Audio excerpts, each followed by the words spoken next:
दोस्तों आज की कहानी है, सब कुछ तो है पर फिर भी पता नहीं क्यों दोस्तों कहानी शुरू करने से पहले अगर आपने चैनल को सब्सक्राइब नहीं किया हो तो कर लीजिए ताकि आपके पास पहुंच सके हर नया वीडियो।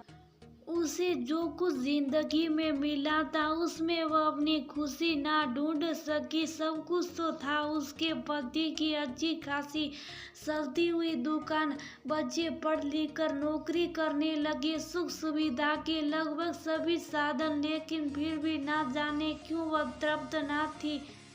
उसे तो वह चाहिए था कि जिसमें उसकी अपनी खुद की खुशी हो, जो उसे अपनी खुद की अलग पहचान दिलाए। मिसेस कौशल नहीं, उमंग की मम्मी नहीं, बल्कि उसकी अपनी खुद की पहचान। अगर उसको देखे तो कहे वो देखो मिसेस संगीता। मन का एक कोना कहीं ना कहीं खाली था, बस वह इसलिए नए नए ख्वाब बुनती चली गई। एक दिन जब कौशल दुकान से वापस आए तो संगीता बहुत ज्यादा खुश थी। अरे आज तो जनाब के मिजाजी बिल्कुल बदले बदले से नजर आ रहे हैं। कौशल बात ही कुछ ऐसी है, आज तो मेरे पैर जमीन पर नहीं पड़े। संगीता के शब्दों में अथाह खुशी छलकी पड़ रही थी। जरा मैं भी तो सुनो कि तुमको एक ही दिन में कौन सी जादू की पुड़िया मिल गई।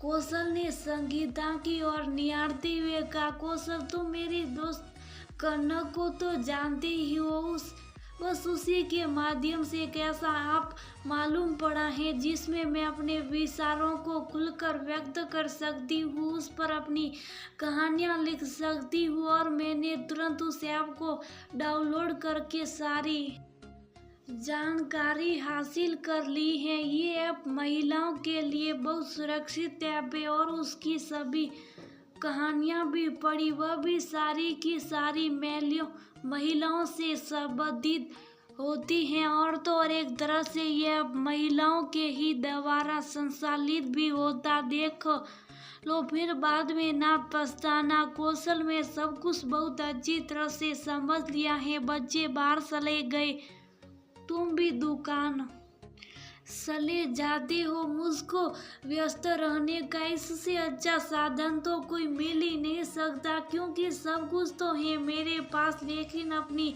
आंतरिक खुशी नहीं। इसलिए मन को कुछ और चाहिए था, और जो शायद अब मुझको मिल गया है। संगीता तुमने सोचा तो बहुत अच्छा है, लेकिन तुम ये जो लेखन कार्य शुरू कर रही हो तो क्या अच्छे से उसके साथ न्याय कर पाओगी? क्योंकि मैंने तुम्हें कभी भी कुछ भी लिखते हुए नहीं देखा। कौशल ने संध्या की दृष्टि से संगीता की ओर देखा। कौशल हर कार्य शुरू करने में कठिनाई तो आती ही है, लेकिन मंजिल भी उन्हीं को प्राप्त होती है जो कांटों की परवाह नहीं किया करते। संगीता ने दृढ़ता पूर्वक कहा, क्योंकि उसे तो अपनी खुद की पहचान चाहिए थी। संगीता ने अपने आसपास के वातावरण से महिलाओं की समस्या को लेकर छोटी मोटी कहानियां लिखना शुरू कर दिया। क्योंकि इन कहानियों में सभी महिलाओं से ही संबंधित विचार होते थे। उसकी कहानियां एक विशेष वर्ग के द्वारा पसंद की जाने लगी। धीरे धीरे उसकी पहचान एक ब्लॉगर के रूप में बनने लगी। अब तो आसपास अंगल बंगल के नाम से परिचित होने लगे। उसने पत्रिकाओं में भी अपने आर्टिकल भेजने शुरू कर दिए। महिला वर्ग के द्वारा संगीता के आर्टिकल सबको बहुत पसंद आते। धीरे धीरे उस कस्बे के सामाजिक कार्यक्रम में भी उसको आमंत्रित किया जाने लगा। नतीजा ये निकला कि आज संगीता ने अपनी खुद की पहचान बना ली है। अब लोग उसको ब्लॉगर संगीता के नाम से पहचानते हैं, और वह अपनी इस उपलब्धि से बहुत ही ज्यादा प्रसन्न हो जाती हैं।